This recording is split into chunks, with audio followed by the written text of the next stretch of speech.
Welcome viewer, I am Murugan S.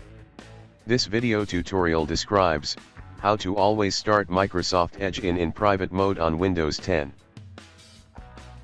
Right-click Edge Properties.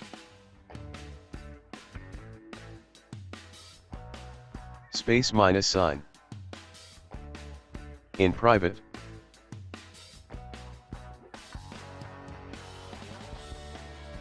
Click Apply. Click OK.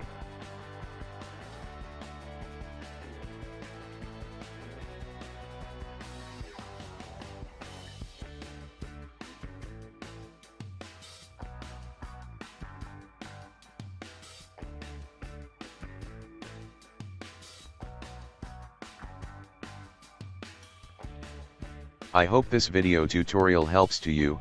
Please like, share and don't forget to subscribe my channel. Thank you very much. See you next video.